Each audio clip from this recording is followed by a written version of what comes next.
Diobass TV xibaar yu wér te wóor di leen abonné ci Diobass TV xibaar yu wér te wóor. À tout le monde, je me présente d'abord. Je suis le docteur Ibrahima Diop, mais aujourd'hui je suis là en tant que coach Yuka avec Plan. Donc nous allons parler du projet Yuka. Et nous voulions tout d'abord,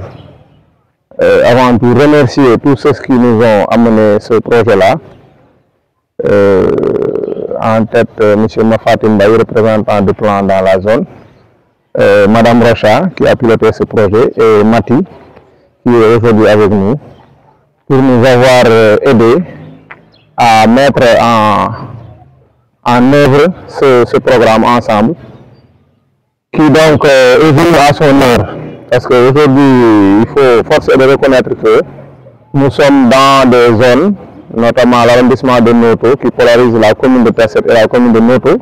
Nous sommes dans des zones où les inégalités sont réelles. Donc, inégalité sur le plan des sexes, inégalité sur le plan ethnique, inégalité sur le plan social. Et donc, ce projet est venu à son heure parce qu'il nous a permis de faire sauter des barrières, de faire de sorte que aujourd'hui les jeunes,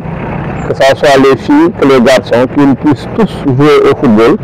qu'à travers ce programme et à travers le football, que l'on puisse préparer ces jeunes filles notamment, à devenir de vrais leaders.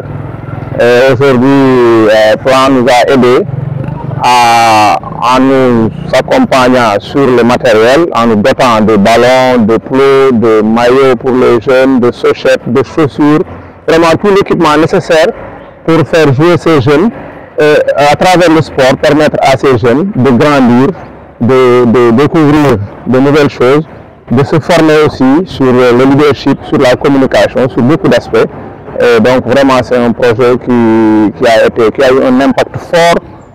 sur la jeunesse de Tasset, notamment la jeunesse féminine. Et donc encore une fois, nous ne pouvons que remercier Plan et remercier tous ceux qui se sont investis pour que ce projet puisse avoir l'impact qu'il a eu aujourd'hui au niveau de la jeunesse. Alors, pour les activités qui ont été menées sur le plan sportif, donc ce programme nous a permis de dérouler des tournois sous forme de matchs inter-villages. Donc, il y a eu beaucoup de zones. Par exemple, dans notre zone, nous avions les équipes de Tasset, de Noto, de Sangué. Et on a pu, à travers ce programme, permettre à ces jeunes de se connaître, de se brasser, d'échanger, mais aussi de jouer ensemble et de nouer des liens forts jusqu'à Ngoudiané. Et ça a eu un impact fort sur les jeunes. Sur le plan des formations aussi, on a permis à des jeunes d'être formés sur le leadership, sur la communication. Et aujourd'hui, il y en a parmi elles qui parviennent à s'exprimer bien en public alors qu'ils n'avaient pas cette capacité auparavant. Et donc cela a vraiment eu un impact intéressant sur la jeunesse. Et nous remercions encore une fois Plan et tous les partenaires, qu'ils soient belges, qu'ils soient des partenaires d'ailleurs, qui ont permis à ces programmes-là de venir impacter ces populations. Pour résumer, nous dirons que ce programme a eu un impact fort. Maintenant, s'il faudra juste faire de sorte que ces acquis-là soient pérennisés, que les talents qui ont pu être découverts à travers ce tournoi, que ces talents-là, qu'on puisse les valoriser,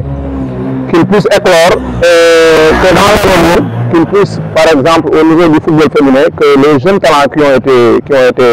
détectés puissent intégrer les équipes nationales et pourquoi pas qu'ils puissent signer des contrats au niveau international. Bon, pour les acquis aussi en tant que leader, qu'on puisse parmi ces filles-là retrouver dans quelques années des leaders à tous les niveaux. Waaw ci wolof aussi ñu sant encore waa Plan international ci li ñu defal ci gunge bi ñu gunge dañ mën a tàggat xale yi ci wàllu sport bi waaye itam ci tàggat boobu ci biir sport bi ñu mën leen a waajal bi mooy ñu am ci ñoom ëllëg incha allah ay kilifa moo xam ci wàllu politique bi la moo xam ci wàllu économie bi la moo xam ci wàllu développement la. Donc programme bi dimbale nañu ba ci jaarale ci biir sport bi tàggat xale yi ci biir sport jëlee ci ñoom ay champion ñu mën a football ñu mën a def sport mais aussi jëlee ci ñoom ay leaders yoo xam ne ëllëg dinañ bokk ci ñuy jiite réew mi et je pense que loolu ñeexital bi feeñ na ci xale yi ci fin bi parce que am nañ ci ñoo xam ne kenn natableetul seen xarañteef fii ba Thiès nangul nañ leen ko te loolu plan moo ñu ko dimbalee ci kaw gunge nañ ñu gunge ci ay formation ci jox ñu matériel ci accompagner ñu aussi ci xale yi mën a daje di foo et je pense que il faudra ñu sant leen gërëm leen njiitu plan yëpp moo xam ma Fatim Mbaye la mi nga xam ne moo ko jiite ci zone bi moo xam madame Rocha la Mati nos partenaires les Belges tout le monde ñu leen di sant ñu leen di gërëm te wax ne vraiment am na solo. waaw foofu aussi ñu remercier bu baax Diobass TV yi nga xam ne fépp fu ñu dem rek on les a sentis avec nous pour la communication te encore une fois wolof day wax ne ku ko def ku ko wax la dëgg et aujourd'hui Diobass TV nous a permis d'avoir de la visibilité à travers seen kii ñu am yëpp moo xam la rajo les plateformes et tout ñu leen di sant. Des joueuses ci équipe féminine de Tasset, en même temps championne du changement du projet engagement des jeunes gaz du société sans violence sexuelle qui a été organisé par Plan International et Yuka. Pour moi, si sama point de vue mon projet bi daf ñoo dimbali ñu bëri ñun ñuy joueuses yi machallah parce que moom leen dimbali quoi ba ñu mën a dem bay nekk ay leader mën a taxaw di wax devant certaines personnes yoo xamante ne ñoom mënuñu ko woon avant lii projet bi daf ñoo permettre ñu am fit ñu am lii ñu mën a nekk des leaders pour en cas mooy tout mooy benn jafe-jafe daal bi ñu mën a rencontrer si suñu vie en même temps moom jàppale ñu daal si suñu mental ak surtout physique bi parce que ñun auparavant dañoo nekkoon des filles pâles ñun daal mënuñu woon wax dara devant des personnes parce que dañ doon ruus mais projet bi dafa ñëw dugg suñu vie mais mu mën ñoo permettre ñu mën a taxaw ñu may taxaw di wax ak yéen moom moo tax man mu mën a am lii ma mën a taxaw wax ak yéen ma am benn seet ma mën a nekk ab leader daal te maa ngi leen sant leen gërëm surtout Plan International Yuka en même temps Mati et madame Rocha et tous les partenaires maa ngi leen di sant leen gërëm si ñaata minute la au début mooy ci village bi xam ne da ngay nekk jigéen bëgg sport di def sport ñoom daal dañ lay xoole benn regard boo xamante ne genre tu es une fille innocente et genre télé et tout ça mais bu projet bi duggee daf ñoo gën a yokk doole ñu mën a dem di entraînement sans que personne di wax te ñoom suñu waxee ñu toog leen carrément ne leen jusqu'à l'égalité parce que football amul góor ak jigéen lii sport la ñëpp ko war a def amul xaajale fii nga néew jigéen di jël góor yëkkati ko ci kaw loolu moo amat sa si lii si dund moo tax plan mooy projet bi dafa ñëw mu yokk doole ñu lii quoi ñu mën di wax normal et ci village bi xam nga fii dara mënu fi àgg te su nekkoon projet bi ñun duñ mën a taxaw fii nekk fii ci ay leader nekk fii te nit su waxee bi ñu waxee nit bi ñu neexee ñun dañ la koy tontu normal sans aucun gêne parce que projet bi moom moo ñëw yokk doole mu may ñu fit li physiquement et mentalement aussi su yemoon mooy projet bi moom su yemoon li si sport bi sax ça serait un chaos mais si sport bi noonu dañ siy dem ñu siy jàngaale ñu nekk école et macha allah ñu ngi am ay bonnes notes parce que dañoo am benn ouverture d'esprit boo xamante ne dañ nekk des filles timides et tout ça nous sommes devenus des filles extraverties macha allah et ñu ngi communiquer normalement avec nos amis et en même temps ñu ngi travailler à l'école pour mën a am des bonnes notes certains d'entre nous ñun ñëpp passé nañ en classe supérieure et ça c'est grâce à ce projet que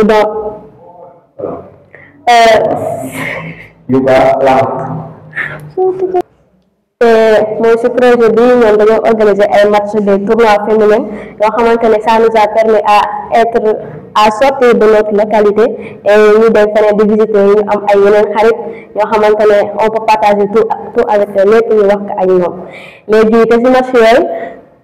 ñu gis nañ suñu bopp daal parce que on a de nouveaux amis de certaines localités ñoo xamante ne ñii sax xamuñu leen mais avec ce projet nous avons am na yeneen xarit yu baax yoo xamante ne on peut tout partager avec ñuy wax ak ñoom normal et tout ça et si sport yi moom dimbali nañu parce que chaque ngoon ñu dem entraînement ñëw même sax si week-end suñu defee dara si suba si dañuy dem entraînement ñun ñëpp te foofu y a pas de violence y a pas parce que ñëpp dañuy dem ñu bokk nekk benn duñ nekk foofu di xuloo avec tout ça juste parce que dañoo xam ne projet bi dafa ñëw dimbali ñu tokko duñ ko yàq nekk fii di ñuy créer ay yeneen problème et tout ça te si wàllum jàng bi aussi dama si waxaat entre ñoom tamit li dimbali nañ si yow parce que si ñoom dañuy organiser te projet bi tamit ñoom dañ daan def te projet bi tamit dañ daan def ñoom chaque mois dañuy woo ci ay réunion ñuy def ci ba Thiès ñu ñuy enseigner les types de violence et comment réagir à travers suñu jàkkaarloo ak violence fii suñu de comment réagir ay appelé kër numéro yow te loolu tamit moom dafa gën a yokk suñu xel yi su ko defee en même temps suñu demee école suñu posé comme ça question yooyu ñu mën see répondre normal su ko defee ñu mën a am ay notes yu baax mais franchement moi je remercie Plan International EUCA de leur engagement qui nous a permis à être des leaders, des filles fortes et mentalement et physiquement. Et également nous remercions le Diobass TV qui nous a filmé durant tous ces projets passés-là. Nous avons filmé à travers les suñuy génn dem yeneen localité suñu amee match ñoom ñuy dimbali di accompagner ñu génnee daal di si télé bi su ko defee mooy yeneen jigéen yoo xamante ne dañu am ay ñoom dañuy ragal a wax wala ragal def dara ñoom ñu mën a dem ba mën a wax ñu jàkkaarloo ma ak ñeneen yoo xamante ne dañu leen rus di wax te en même temps ñu ngi remercier madame Rocha ak ñoom Mati ñoom Kara ñoom ñëpp ñu dimbale ba ñu nekk fii mën a taxaw di wax te man mii maay nuyuwaat man la tudd Awa Sène di capitaine de l'équipe féminine de Tasset et su nekkoon le projet bi ñoom ñu mën a am sa benn équipe bañ ko équipe de Tasset te si équipe boobu ñoom mën nañ choisir pour ma def leen capitaine parce que j'ai des chances de l'observation et je peux toujours m'exprimer devant beaucoup de personnes te man je fais partie de la commune de Tasset et je remercie encore notre coach docteur qui nous a permis d'être des filles leaders, qui nous a permis de connaître beaucoup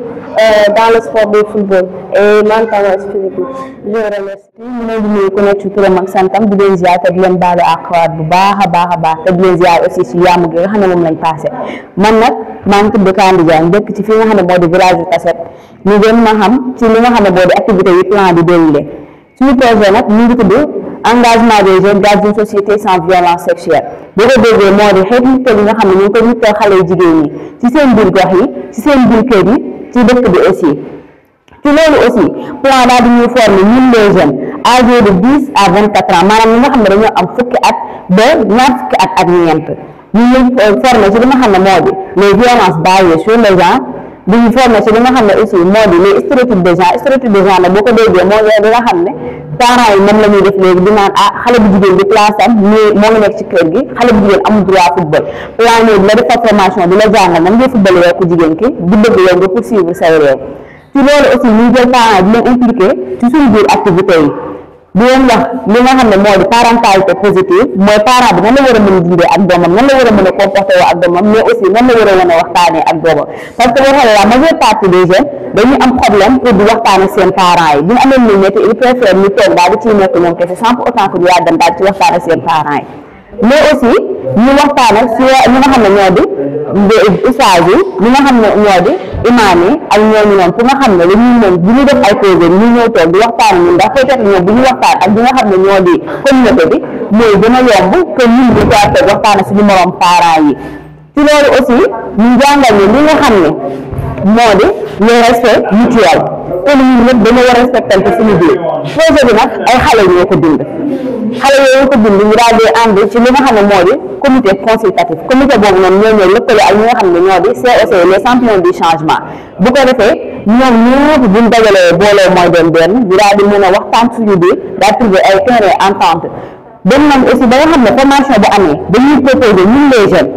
lan la ñu bëgg fan lañ bëgg a àgg ak la nga xam ne comprendre ñu ko pour ñoom ñu mën ñu see jàppale mosuñoo ñëw daal di jël li nga xam ne mooy décision à notre place maanaam ñoom ñu valoriser di ñu wan que ni ñun les jeunes on fait partie de cette société. ñu ngi def li nga xam ne moo di ay causeries ci suñu biir gox yi lu ci mel ne Tassette ak tund yi nga xam ne ñoo ko wër ci loolu aussi ñu ngi def li nga xam ne moo di des campagnes de sensibilisation di waxtaan ci li nga xam ne moo di l'inclusion di waxtaan ci aussi li nga xam ne moo di enfants yi nga xam ne dañoo handicapé te parents yi duñ leen nangoo bàyyi ñu génn maanaam ñoom dañuy sentir seen bopp dañ leen a beddi alors que yéen ñu leen beddi ñoom ci société bi lañ bokk ak ñun dañuy def li nga xam ne aussi moo di visite des rôles modèles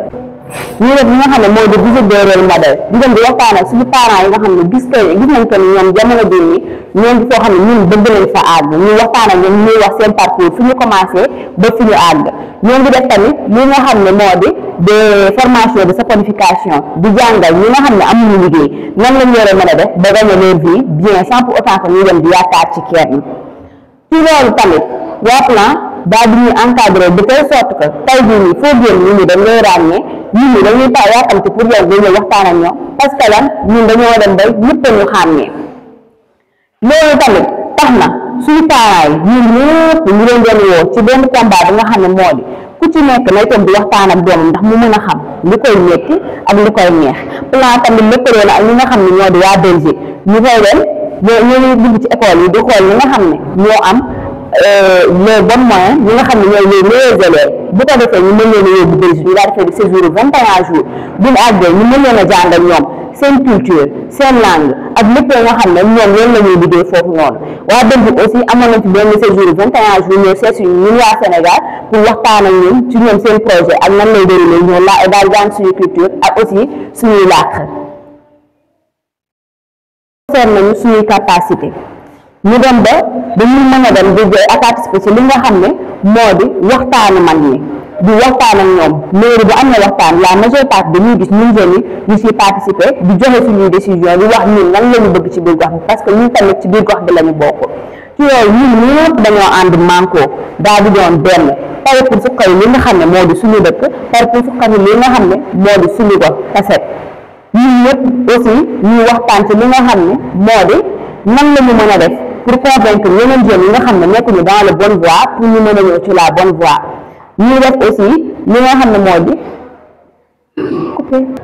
opportunité yi ñu may yëpp gis nañ ci suñu bopp ñu leen di sant di leen gërëmaan ñoom ñëpp di sant aussi suñu partenaire yi nga xam ne moo di plan Yuka mais aussi suñu télé bi Yanji bi nga xam suñu rajo bi Yanji bi nga xam ne moo di Jobaas TV ñu jàpp ci combat bi depuis boobu ba léegi fu ñu jëm daal leen di suñu ginnaaw.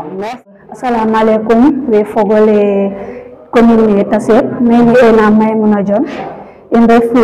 jeune andona may fogno no projet engagement des jeunes gardiens société sans violence sexuelle no plan international Sénégal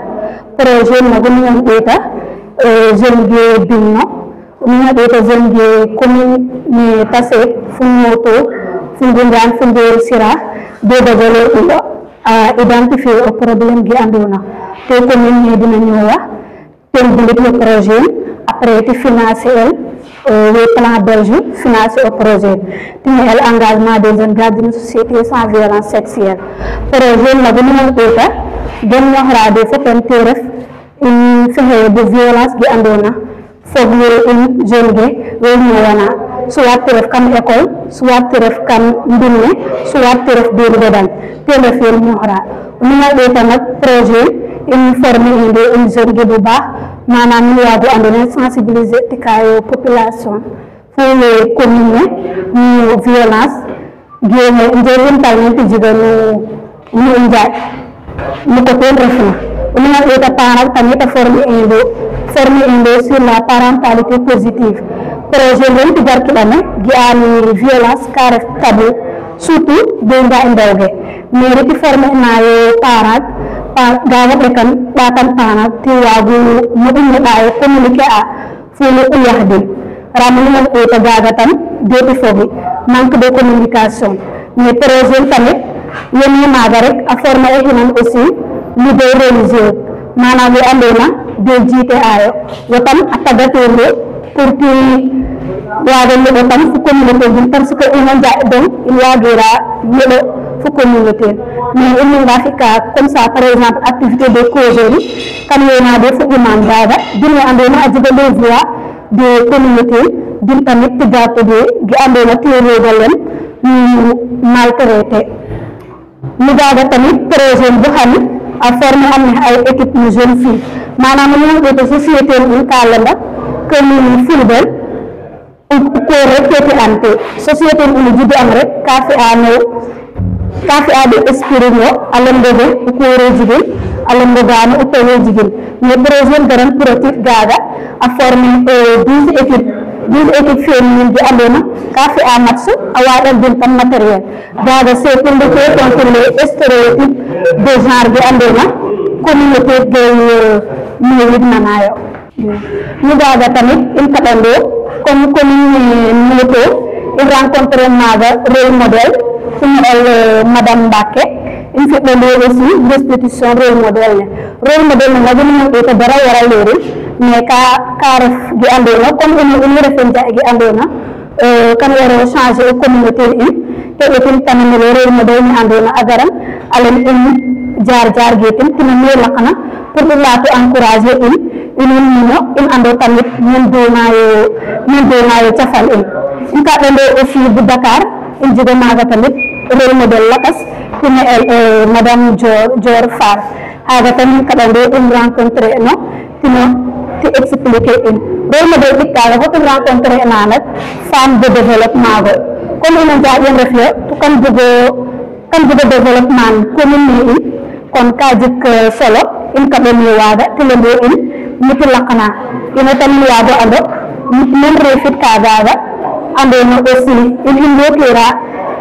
ni do lakas di ando no be bafta mana adoro décourager muraye